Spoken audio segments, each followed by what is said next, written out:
Now, you are? I have 4, that makes 5 now. Well, what about Leia? I think right from the outset, well, first of all, I just wanted to say, I want to make this like what you guys want to talk about, so I'm going to let you ask questions, and, I don't want this to be like a show. And believe me, by the end of this hour, you'll know it was not a show. We'll say, what was that like? I don't know, but it wasn't a show. We should talk about Carrie.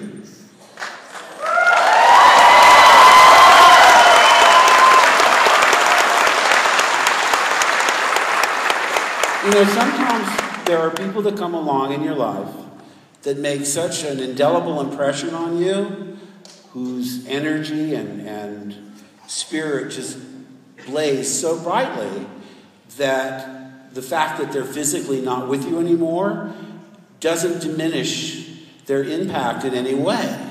I'm having a really hard time thinking of her in the past tense, because I also feel very lucky in that when they decided to bring the movies back with Force Awakens, that I was able to reconnect. Because, we really had a bond, not just Carrie, but Harrison and Peter and Anthony and Kenny Baker, all of us. But over the years, you know what it's like. You say, oh, we gotta stay in touch. And what happens? We never stay in touch. No, but I'd see them occasionally over the years. But I'm just saying that this last 5 years has been such a gift because I was able to reconnect with all those people that meant so much to me.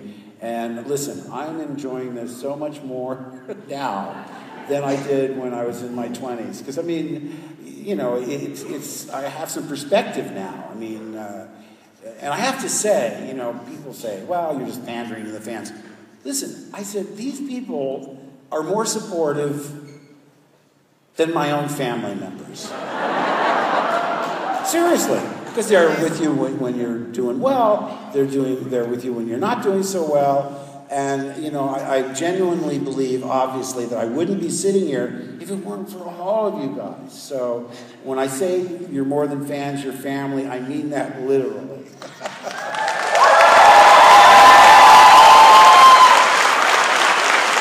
So, now look at you all, looking up with faces, looking up expectantly, hoping for an anecdote they've never heard before. I'm getting older. Maybe I'll get confused and accidentally leak episode 8 spoilers.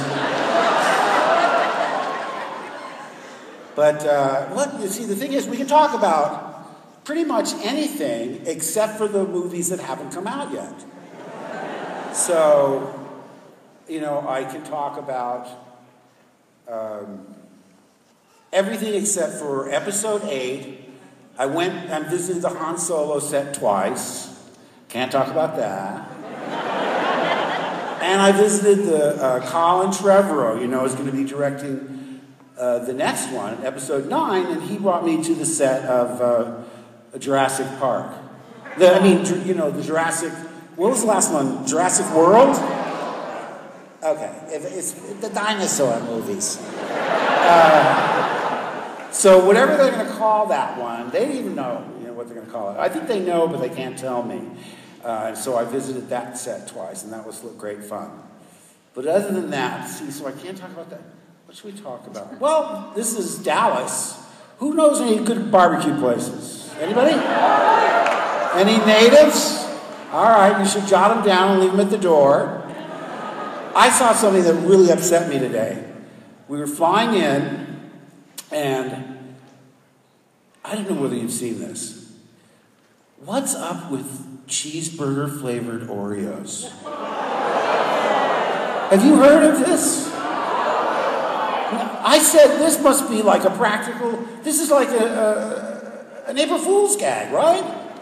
Because they have it looks exactly like, they photoshopped it, I don't know, it looks like a bag of Oreos, and they have the cookie, and it's removed so you can see the frosting. It's half orange, that's the cheese, half sort of reddish brown, which I'm assuming is the beef.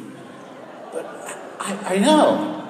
I got really upset about it. So I'm going to write a letter to the editor. I'm going to write an angry letter.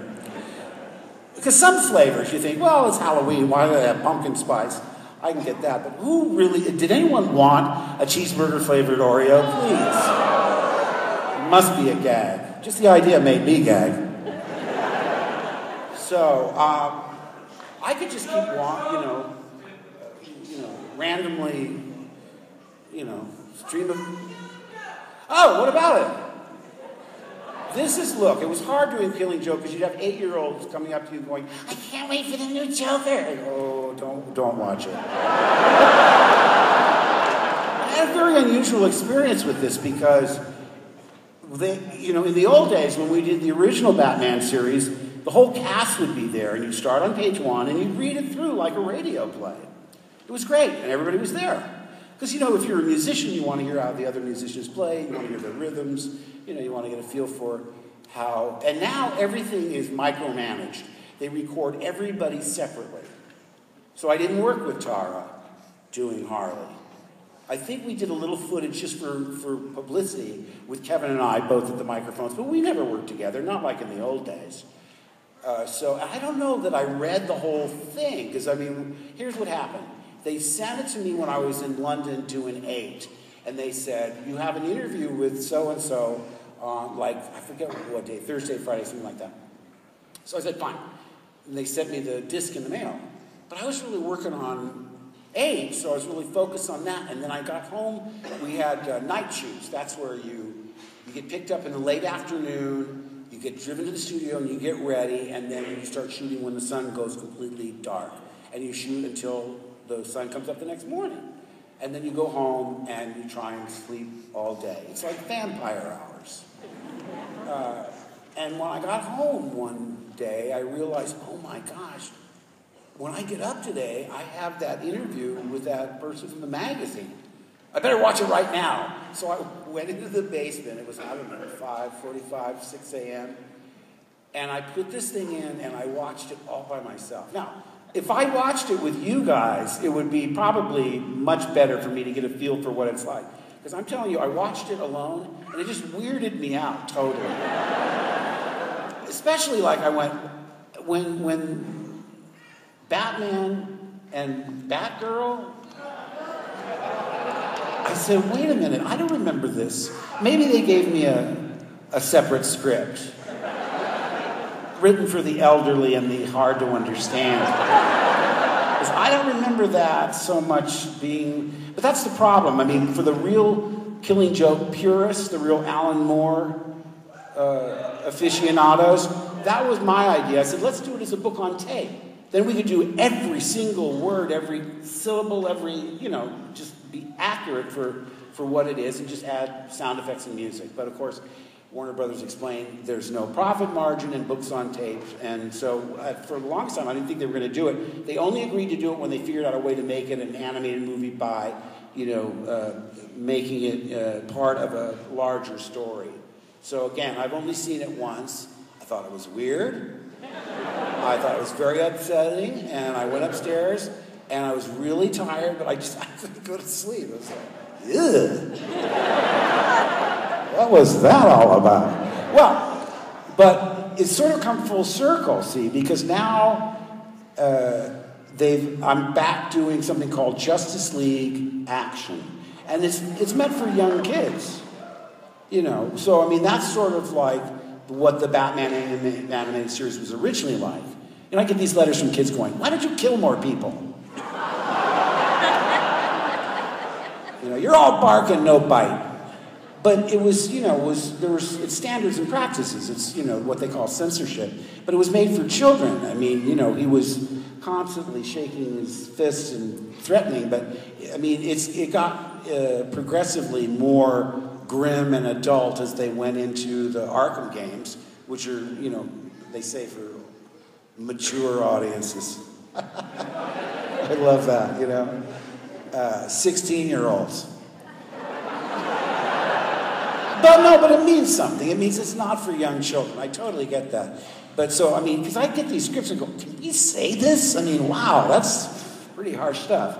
But then, of course, and then it culminates in something as stark and adult as Killing Joke. But the games, it's a very interesting thing being like an actor in video games, because when you read a script for a play or for a television show, there's an arc, you see, and you can sort of plot how you want to lay out the character. With a video game, it's like you're giving them multiple puzzle pieces for the player to later assemble as they see fit. So like in Wing Commander, there would be column A, column B, column C, with wildly diverse reactions to things. Would someone come in and put a plan on my desk? The neutral response is, thanks for bringing this in, I'll look at it when I get the chance. That's neutral. How many versions of the trickster do you think you get to play?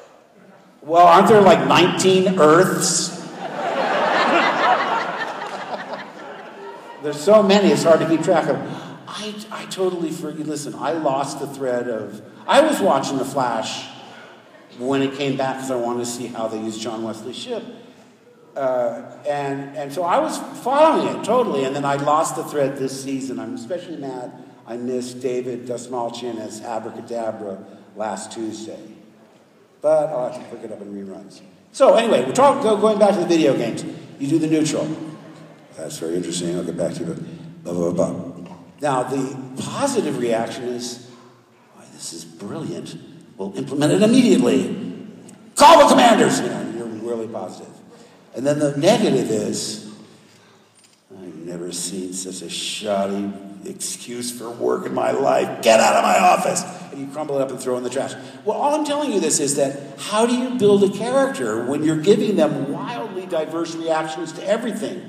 Talk about schizophrenic. You put the character completely in the hands of the home viewer. And I don't know about you, but my sons used to try and get me killed on purpose. Playing Wing Commander, you know, "I'll show you, make me mow the lawn." No, seriously, I mean, I'm dramatizing it. But I was asking Griffin one time, I said, "Why did you do that?" He goes, "Well, I just wanted to see what happened if you get killed in combat." "Oh, all right." So there's that. Oh, and everything keeps coming back for me. Aside from Star Wars, you see, I thought, well, if they come back and do another trilogy about all different characters, it won't involve us. And then George told us specifically, "I'm not doing 7, 8, and 9. I don't want to be doing these things in my 70s. When I'm done with the prequels, that's it." You know, fine. But that came back. As you mentioned, The Flash came back. I never expected to do that again.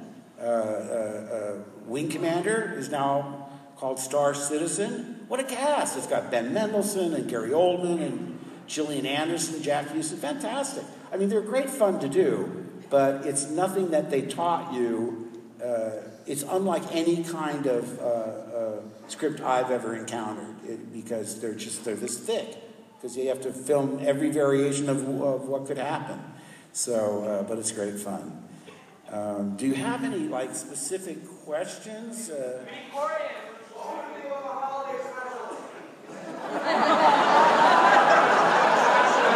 I'm sorry, I didn't hear that word holiday special. I didn't hear it. Do you know, after all these years, Lucasfilm is still saying, "Mark, I wish you wouldn't talk about that." I said, "No, we gotta own it." I remember when I read it, I said, "This is awful. Why are we doing this?" And I said, "I'm not doing this." And I got a phone call from George, which usually meant Jane Bay, his assistant. I picked up the phone and I go, "Hi, Jane." I'm like, "Good, it's George." Ooh. But no, he explained to me, "Do you realize when that came out, we've been in the movie theater for almost a year and a half. It opened in the summer of 77. This is fall of 78. So George says, "Look, it's just a way to keep the merchandising fresh in people's minds, and it's really a favor to me for the merchandisers." So I said, "No, all right. But I'm not singing." Now, I personally love to sing. I did a Broadway musical, but I didn't think it was right for Luke to sing. And Carrie had a wonderful voice. And Carrie did a great job.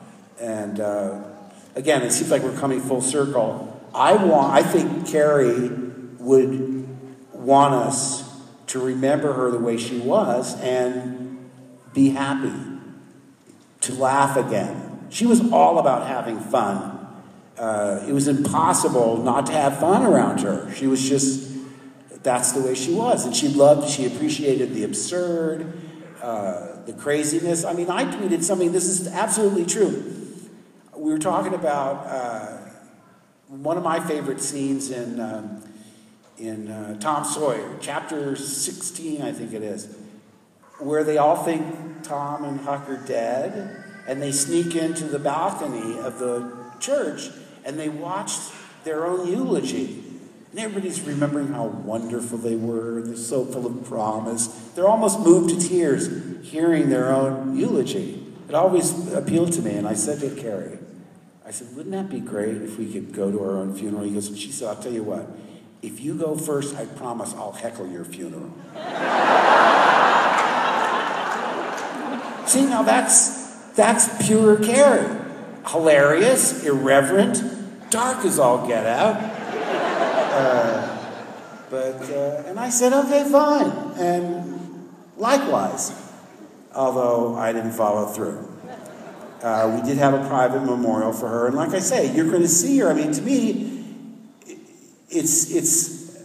I'm angry because it's selfish on my part. I want her to be around because she's so much fun. You know, doing other press junkets, or even at one of these cons. She would, as you know, I'm sure you encountered her craziness firsthand. I mean, some of the autographs that she signed, oh my God. When she takes up all the real estate, she writes this big. But we love her. I know you all love her, and I think it's good to talk about it because it's that awkward elephant in the room. It adds sort of an air of melancholy that we didn't want or need for episode 8. But hey, again, I keep coming back to the fact that she gave so much for us to enjoy. And I know she would want us to not become burdened with grief. She wouldn't have stood for it. So anyway, that's what I have to say about Carrie. Yes? Someone owns that car and tours it with the Munster Mobile and the Monkey Mobile, and it's car shows. It's car shows.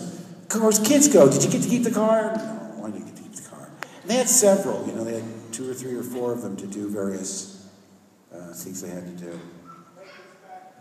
Hold on, guys. Hey, hold on really quick. We got people lining up over here. So okay, but I remember the first part of that. Take us back to to be continued. I think we have a special question from your younger self over here at the microphone. Can I play a lightsaber? What's your favorite? Okay, lightsaber.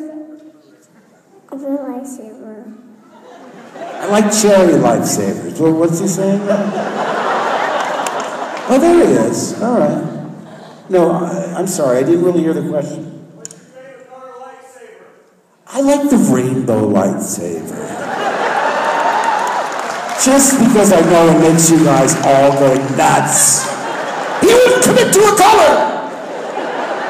We want it to be green. Maybe it's red. Ooh, spoiler. Oh, you guys are so easy. I've ruined myself I can't do April Fool's jokes anymore. Everybody's lies to me. Last year I sent an exclusive look at an episode 8 trailer. When April Fool's came, it was a photograph of me looking out of my trailer. My kids go, oh, that's such a dad joke. I said, what do you mean, dad joke? Nathan, Griffin, well, kind of obvious. Chelsea said, lots of puns. Nathan said, not funny. Why you? But what I'm saying is, once I did that, no one believes a word I say. Someone actually asked me on Twitter, are you planning an April Fool's joke. I said, absolutely not, so please believe any outrageous thing I say on that day. I should just tweet the cheeseburger Oreos. That's a good enough practical joke. Yes. Now, take us back to your first... I think I mentioned that recently. It was coming out of that igloo-like house, the hut, whatever, to the droid auction. And listen, I got this thing in stages because when I first went out for it, it was a cattle call. That's where there's just hundreds of people there. And they didn't tell you about the movie. They said, tell us a little bit about yourself. And it was Brian De Palma looking at people for Carrie, the horror film based on the Stephen King novel, and George for Star Wars. Brian did all the talking. George never said a word. I walked out of there, I go, I know Brian De Palma. Well, who was his assistant there? The kid with the baseball cap. And then you got the next stage, which was, you're going to screen test for it. And they sent me 8, 9, 10 pages of a scene, which I put on videotape with Harrison as Han Solo. Now, mind you, I hadn't read the script. So when they said, you got the part, and we're sending you the script, can you imagine reading Star Wars for the first time? And they said, you're in it? Now, when I went there, I hadn't read the script. I figured, well, Han Solo, Harrison's 35 or something. He's a leading man. And I'm, like, playing a teenager, kind of an annoying teenager, to tell you the truth.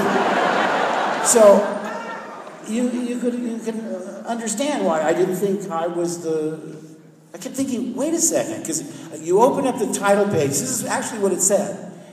The Adventures of Luke Skywalker as taken from the Journal of the Wills. Saga number 1, The Star Wars. Oh, no, okay.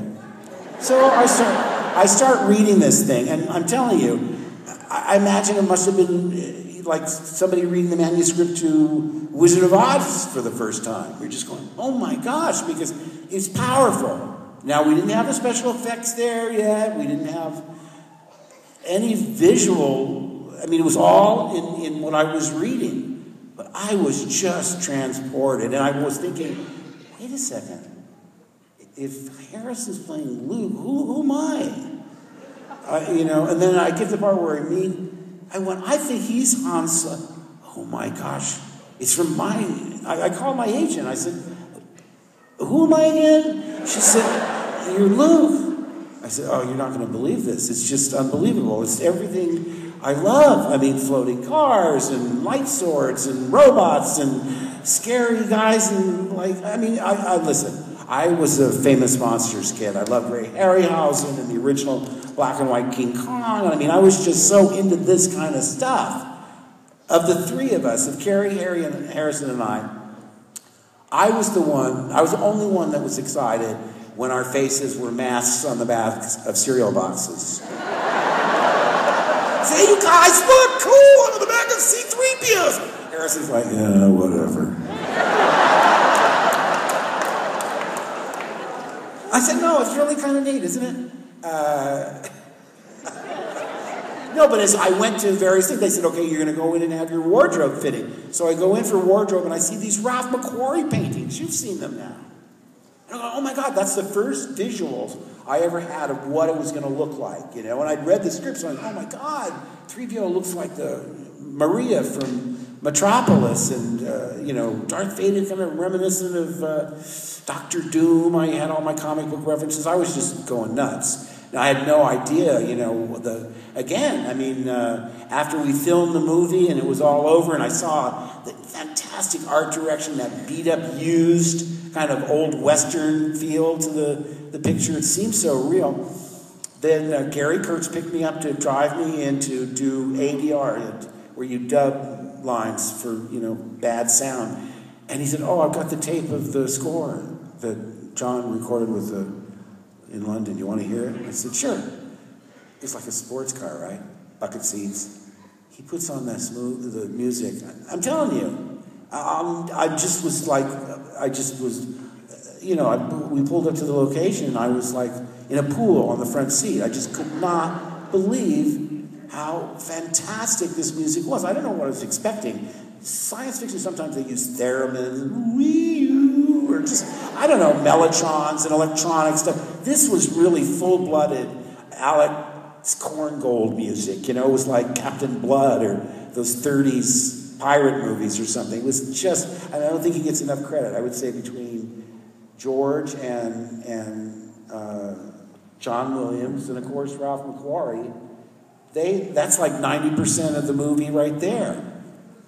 Fantastic. So, yeah. Honestly, I mean, it gave it a gravitas that it never would have had if the score weren't as spectacular as it was. I want to call on someone, but I don't know if I'm in charge.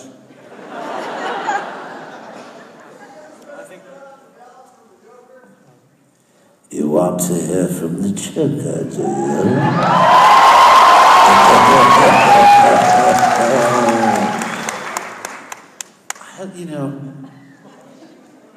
I like the sort of brooding Joker. I love the one that's sort of just hanging on to sanity by a thread.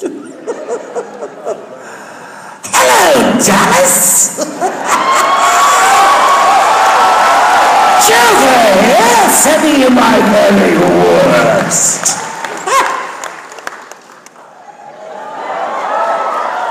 But I tell you, it's like starting your car in the snow. If you don't warm it up, you can strip the gears on your throat like you wouldn't believe. People in Los Angeles, they look to the right as I'm going to a Joker session. I'm warming up in my car. Of course, in Los Angeles, a person driving by themselves laughing hysterically, it's just another Tuesday. Okay, so I have a question. So you said you like to sing, and I don't know if you know, but The Flash just had a musical episode. If they were to have on? Yeah, it came out. Why didn't Neil Patrick Harris did it? He did the cartoon. Would you be willing to do like a musical episode of The Flash as the Look, those guys are so smart. It's Greg Berlanti and Andrew Kreisberg. Because when they said they want you to be on The Flash, I said, well, I'm a contemporary of John, and in the story, John Wesley Shipp is in the prison, right? So I figured, I'll play the warden. I could play the prison pastor or something, maybe a cellmate of his. So I said to my agent, ask who they want me to play. When they said the trickster, I said, are you kidding me? I mean, it was dodgy wearing a one-piece unitard 20 years ago. I don't think I can handle it now. Let's be age appropriate, okay? I mean, there's no dignity. But they said, no, well, come in and let's talk about it. Because I said, yeah, it'd be really ridiculous in a way. Because, the Grant Gustin, he's like 24 or something like that. It'd be, it just seems wrong. But then they had the idea of making him more sort of like Hannibal Lecter-y and trying to find that Devin Gray just knocked my socks off. That kid, not a kid, this young man who played the second trickster. It was amazing because they did my close-ups first in that scene at the end. And when they turned the camera around on him, and he did it so real, because I'm just doing grotesque kind of, children's theater villainy. And he looked at me and he was so damaged. I mean, it just broke my heart. I thought I would have played it so differently if I knew he were going to do it that real. Because he didn't do it until the camera was on him. He's a fantastic actor. And I said to Greg and to Andrew, I said, not only do I think he should come back, you know what we ought to do? We ought to reclaim Prank. Because you know that Prank was created before Harley Quinn. And I don't think she gets her due. Because if you look at what Corinne Bohrer played her in the second episode of the original series, Trial of the Trickster, she's the daughter of a toy factory mogul.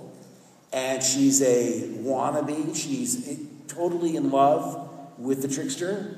She's batshit crazy.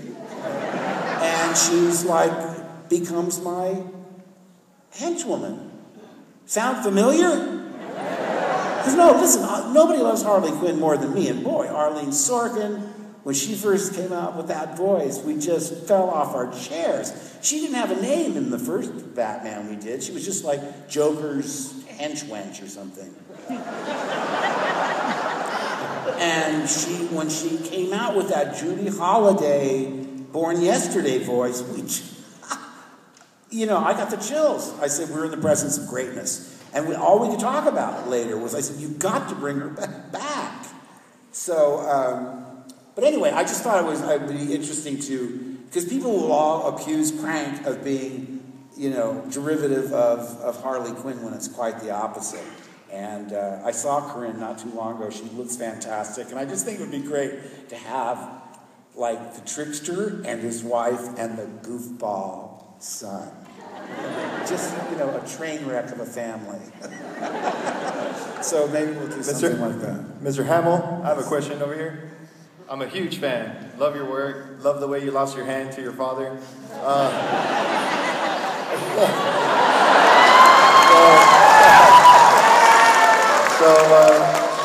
My question is, out of the 2 lightsaber duels you were participating in, which one was your favorite and why? Well, the first one was Empire, and it was brutal. I mean, we shot it over weeks and weeks. I mean, I forget, people know facts, and I hope I don't get them wrong, but I think it was like almost 10 different sets.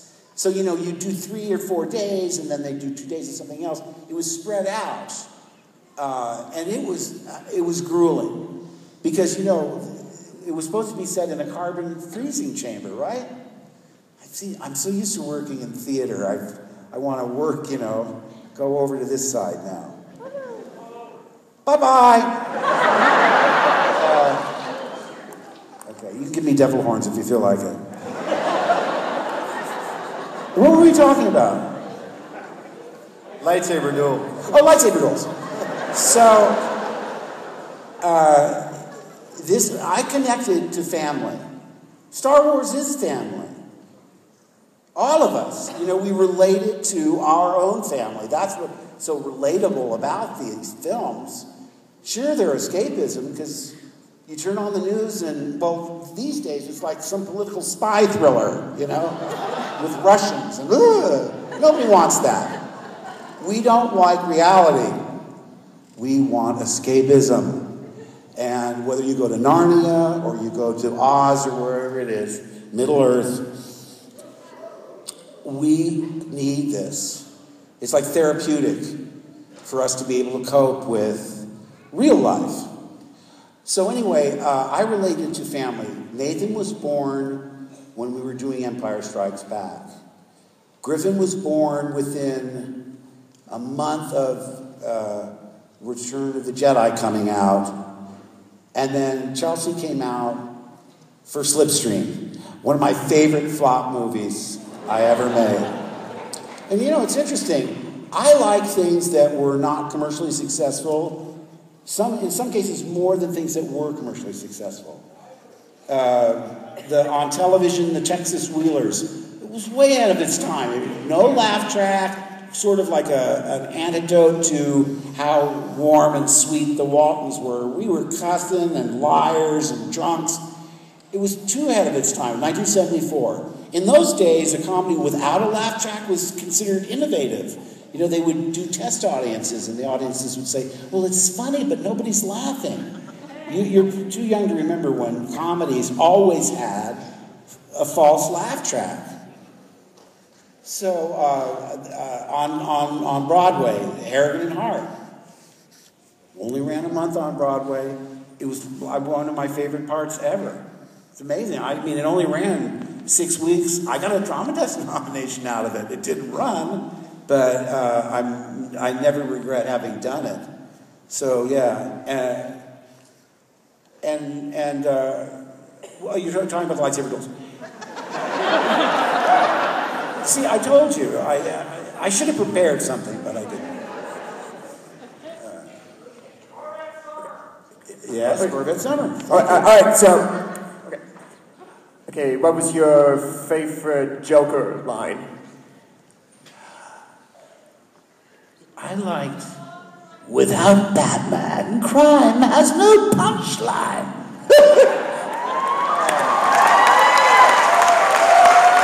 I like that because I thought, wow, it's an episode that's sort of a takeoff on Thelma and Louise when Harvey and Ivy team up and they leave Joker. He's shuffling around the house and, no, I'm kidding, it's all wrong. It's the man who killed Batman. Matt Frewer plays this little nothing hood who apparently kills Batman. It was so illuminating to me, for my character, because once Joker thought Batman was dead, he had nothing to live for.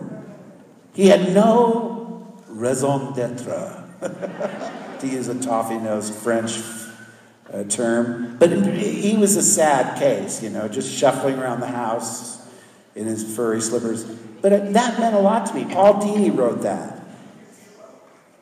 If I remember it, that's my problem. I don't remember. He's talking about, dear friends, today is the day the clown cried.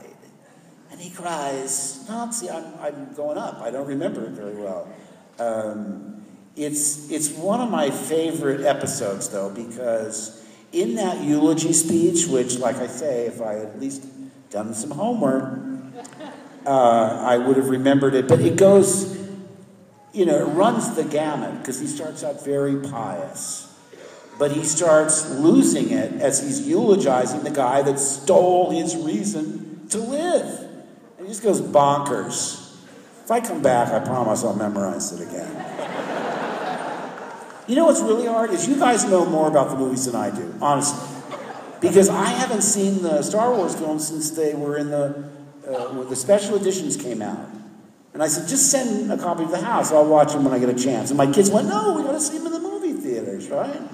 I thought, oh, wow, that's true, because they were too young to see them in the movie theaters, and it really is a different experience. So we saw each of the special editions in the movie theaters, and that's 1997, 20 years ago, and I haven't seen them since.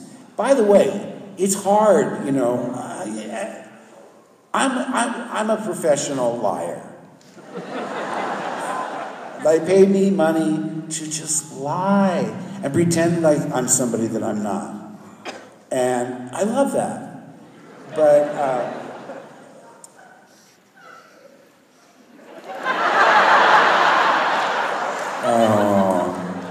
so there's no, good, I'm glad I'm not working blue. There's no age limit. That's good. All right. I have a question. Yes? Okay. I won't ask you to house right. Yeah. I won't ask you to recite anything, because you've said multiple times you've got nothing prepared. But I do want you to answer in character for all of us. I have a question from one Joker to another. Why would you ever pick a character who was good when you could only pick characters who are bad? The dark side is just so much more fun. See? There you go. Listen, that was a perfectly legitimate, great Joker voice. And people say, what's your favorite Joker? Listen, I've never seen one where I just said, oh, that was terrible. I liked Cesar Romero. I loved Jack Nicholson. I liked Heath Ledger. I liked Michael Emerson. Kevin Michael Richardson. Jeff Bennett on Brave and the Bold. Brent Spiner did it. There's always something that each actor brings to it where you go, gee, I never thought of that. I like the way he did this or that. And then with Heath Ledger, it was so unexpected. A completely joyless clown. It was almost like a heroin addict. It was really hard to watch, but just brilliant. Yes.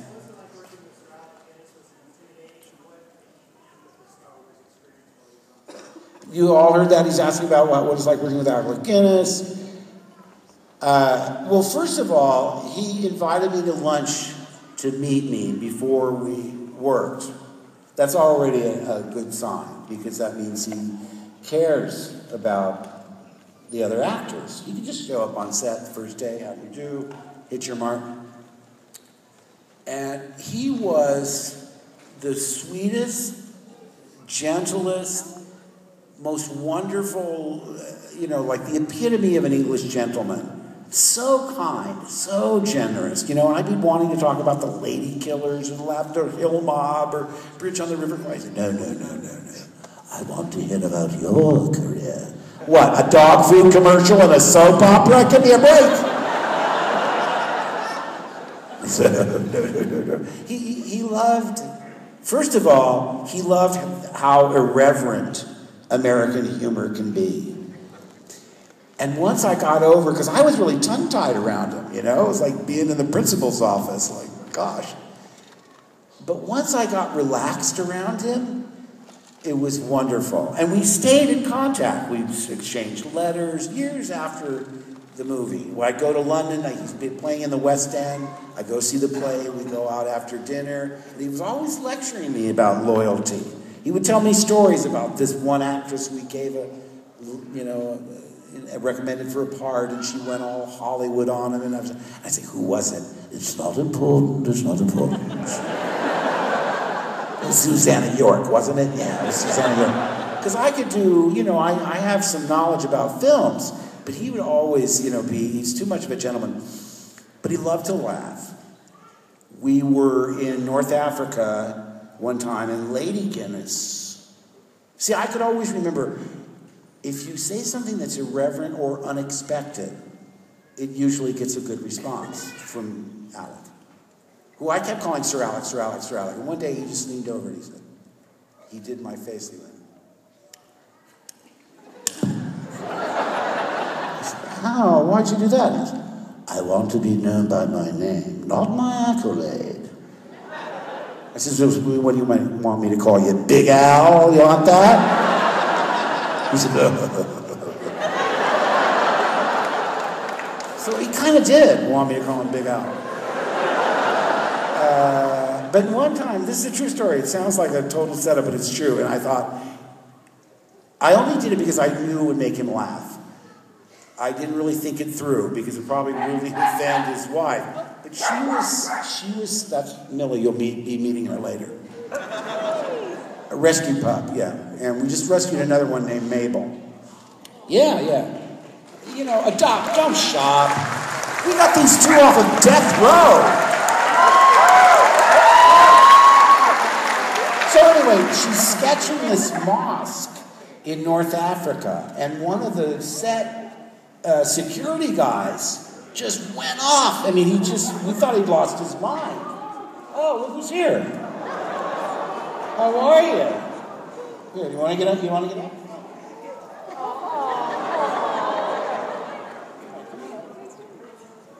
So anyway, I'm drawing. She's.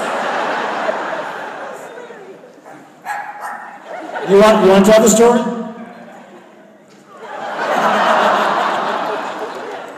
Come here. Here we go.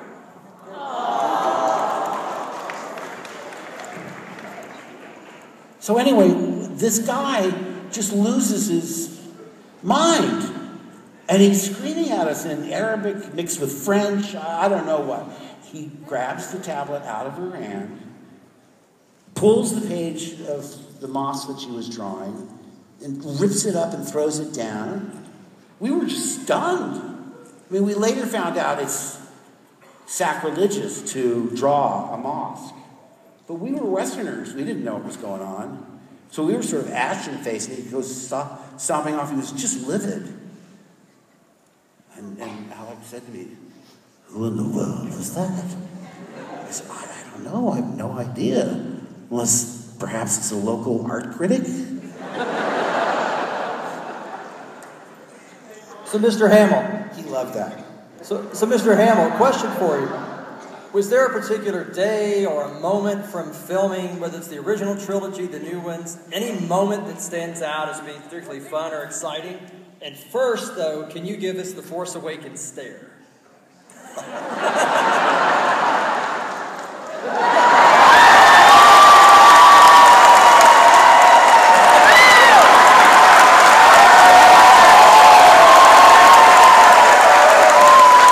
Listen, you guys, to tell you, I got so used to my minimal participation.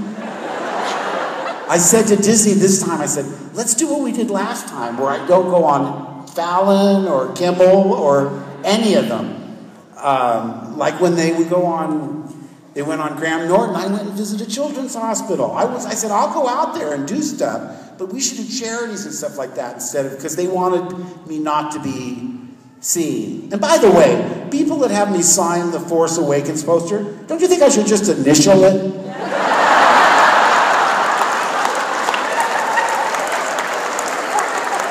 Really, I've given it some thought. But now you're asking about favorite moments.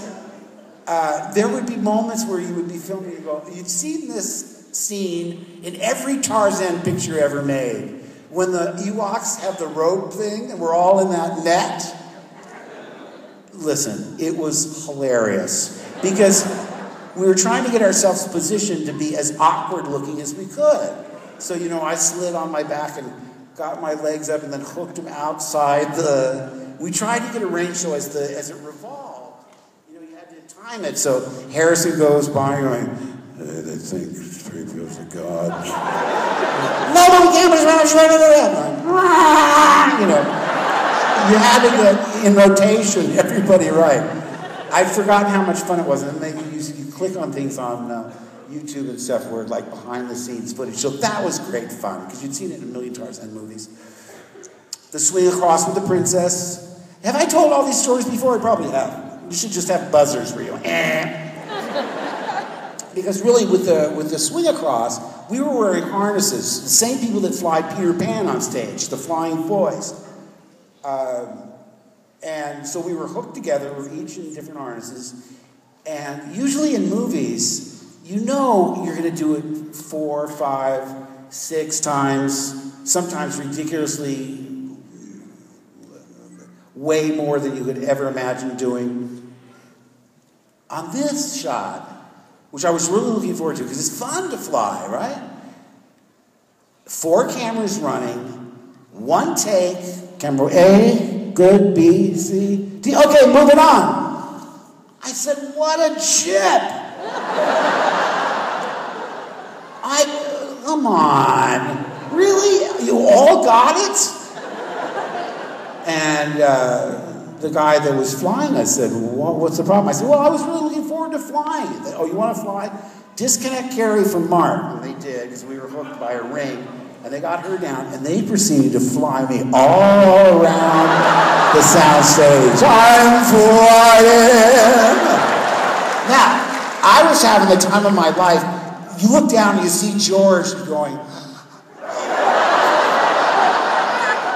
Because, I mean, I'm an insurance risk. I'm not like a full person to him. All he can see is if I wind up a spot on the wall, you know, they're in big trouble. So that I love doing. Listen, it was nonstop fun for me. It's all the sort of stuff I used to play in my backyard, whether it's Robin Hood or Superman, or we used to play King Kong and fight dinosaurs and all that. It was always in that world. And now to get a job where that's what you do for your living? I mean, seriously. If I go back in time and tell the 10-year-old Mark, you know, when you grow up, you're going to be doing comic books, cartoons, video games, movies, television, radio. I've just been so lucky. I mean, if you can find something that you really like and enjoy for your livelihood, that's the, you know, you can't be luckier than that. Hey, Mark. Yeah. In the livelihood, I want to say thank you. Your Luke Skywalker was the inspiration for me becoming a professional actor. Okay. My question is, did you really sleep on Bobby's couch? Is the reason why God auditioned for Luke Skywalker in the first place? He's talking about Robert Englund, who played Freddy Krueger. And when I was doing a series called The Texas Wheelers, I mentioned earlier, it was right there at Radford. And he and Jan Fisher had a house that was like 2 miles from the studio. And a lot of my friends hung out there. We used to play board games and so forth. And at one point, Robert said, have you been out for that new George Lucas thing? I I said, I love George Lucas, the guy who did graffiti, right? Yeah. Yeah, it's some sort of Flash Gordon thing. And I said, oh, okay. Now, you know, the story has taken on a life of its own because it's been embellished where we were roommates. We weren't. I was over at his house a lot, but he lived with this girl, Jan Fisher. And other people, my agent one of my agents really mad about that story because she told me about it. Gary Busey, everybody in Hollywood had been out for this thing. But I mean, it's the essence of the story is true. And I hate to you know, rain on Robert's parade, but many people told us, oh my gosh, I thought this girl was just waving at me. I think she said 5 minutes. Is that what you need? Oh, you mean cut it off now? Listen, okay. I will talk right up until they wrestle me to the ground and drag me kicking and screaming to my car. This is my favorite thing, you know, because, you know, there's a sort of an assembly line quality to, you know, keep it moving, you've only done 40 in 20 minutes or whatever. Here's the chance where I really get to just do the, you know, relate to you guys and have fun. It's much better than this is my favorite thing at cons. Yes, yes. George Lucas asked you to read Joseph Campbell's A Hero with 1,000 Faces when you were preparing for the role, or when you experienced it, how did that impact your ideas of Luke Skywalker? You know, he did not ask us to read it, and Martin Sheen told me about it. I went, oh my gosh. And when I read it, you're right. It has a profound influence on not just Star Wars, but a lot of movies. But that would happen so many times. I didn't see The Hidden Fortress until well after Star Wars. Oh my God, these two manservants are C-3PO and R2. They're rescuing a princess. There's all these things. George doesn't hide that at all. I mean, I remember them pointing out how Raiders of the Lost Ark was influenced by Karl Barks' Uncle Scrooge. For talk about deep literary references. Yes, go ahead. I loved Rogue One. Hey, that's a good story. Now, has anyone not seen Rogue One here? Uh-oh, because I want to do a spoiler.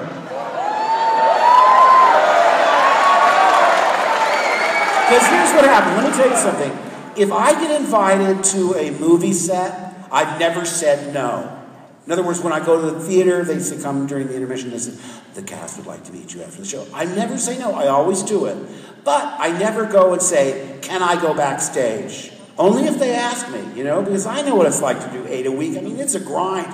You got to get home. You got to get ready for the matinee, whatever it is. So I never try and inject myself. The same with movie sets. You know, if you have a guest, I like having guests, but they're outside the rhythm of what you're doing. You know, it can be a distraction. So I never say, I want to go visit Rogue One. But Kathy Kennedy said, oh, Gareth said that Felicity and the cast would like to meet you.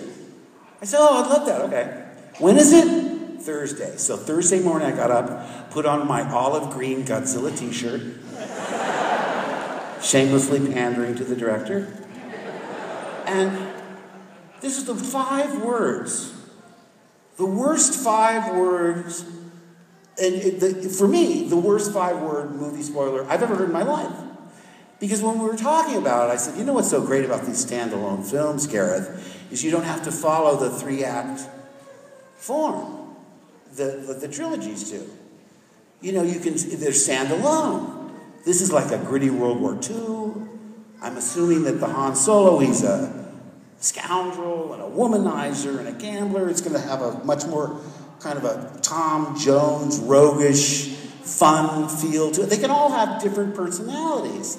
And one thing that's great about the standalone films, it's not like the prequels where you see somebody playing Obi-Wan and you know he can't die because you've seen him in the later movies. Gareth turned to me and really casually said 5 words. In this one, everyone dies.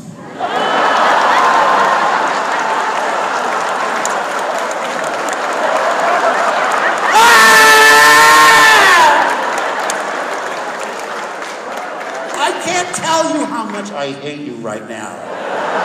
He was just like real casual. You don't understand. We have been so trained. It's like working for the CIA. You can't slip and do anything that would even make you... I was speaking at a school in London. I was talking about how much I like Daisy. She's so funny and she's just gorgeous. And I started veering in my mind. I thought, oh, this is getting a little kind of dirty old man. So I tried to throw in, and I mean that in a very fatherly way. Well, the audience just gasped. I said, no, don't parse everything I say 6 ways from Sunday. But you see what I'm saying? Like, even when you're not trying to do something, it can be interpreted wrong. So what I'm saying was, I was just assuming that we'd all been indoctrinated into that, you know, give no quarter, drop no spoilers. When he said that, I said, I don't know how long it's going to take, but I'm going to make you really sorry for those 5 words. The only 4 or 5 words I can think of that would be even scarier is, Dad, it's Harrison Ford for you on line 2. Hello? Hey, kid, let's go flying. Oh, no. I begged him. Please, just any future flights, make them all green screen, please. Oh my gosh.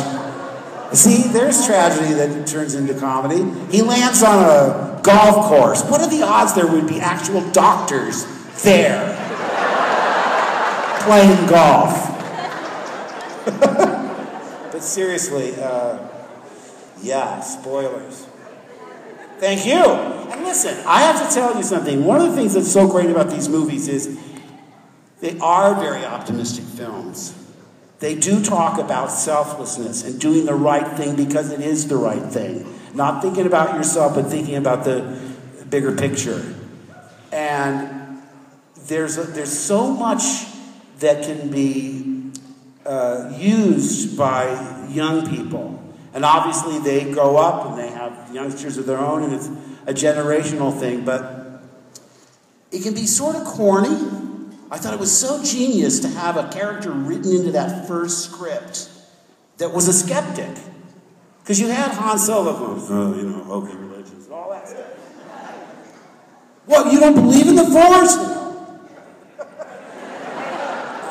But you had somebody that was skeptical and allowed people that are a little bit more cynical to cut us some slack, because you had a character in the film ridiculing it mercilessly. So, but I do believe in these, that they have a positive influence on us, and I think it just goes back to the basic tenets of storytelling: good versus evil. It doesn't get cleaner than that, and it's much more to me a fairy tale than it is traditional science fiction, which is like Star Trek, where it's set in our world, from an Earth point of view, and is true science fiction, where we are, in that area where it's much more. If we traveled in horse-drawn carriages instead of spaceships, you get what a fairy tale it is. There's a farmer, there's a pirate, there's a wizard, there's a princess, there's a big scary guy in a black mask. So in that way, you can really touch people in a primal way. And I think, as corny as it sounds, we need that kind of optimistic outlook on life. Otherwise, you just give up and curl up into the fetal position in the corner. I know I would. Any more questions? Yeah. John Carpenter is like a guy that you just want to hang with and watch movies with. He is so much fun. He knows everything about everything, You can talk about Creature from the Black Lagoon. I mean, he's another famous Monsters kid. So, I totally got along with John. Oh, I'll tell you, I've just started doing, it's not Miles from Tomorrowland. That's like Garnett, yeah. No, but I'm doing this new show called Troll Hunters. And I went in and I thought, well, it's a Guillermo del Toro show. But Guillermo will not be there. He's too busy. He's too brilliant to be working on a cartoon show. And I walk in, and there he is. I went, oh my God, you're Guillermo del Toro. He goes, I know. I said, I love you. Because I have been a fan of yours since I've been a little boy. Which is a nice way of saying, you're old. And he, you know what the next thing he said to me? He goes, we should go to Disneyland together. Seriously, we should go to Disneyland together. Because I said, I hope you get to make The Haunted Mansion. I said, well, we submitted the script. They haven't decided yet that we're going to make the picture. But there's a good part for you in it. I said, oh, good, okay.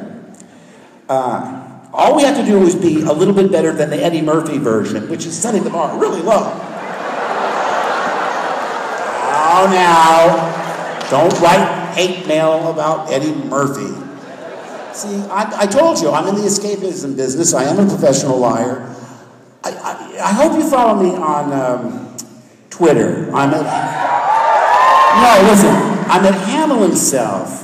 And I got into this sort of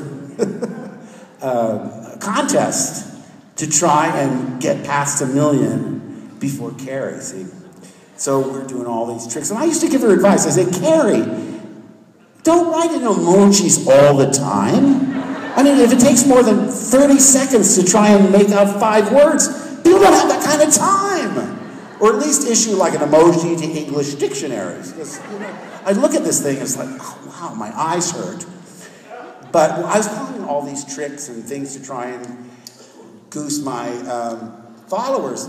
And I remember thinking, when I went past 1 million, I went, I have 1 million followers. I am so great. I am so great. Everybody loves me because I am so great. And my kids pointed out to me, they said, Justin Bieber's got 58 million. I went, really? Yeah, Jimmy Fallon, 44 million. Kim Kardashian, I don't know, 160 million, I don't know. The numbers are like so beyond. I went, what a pathetic loser I am. A lousy million?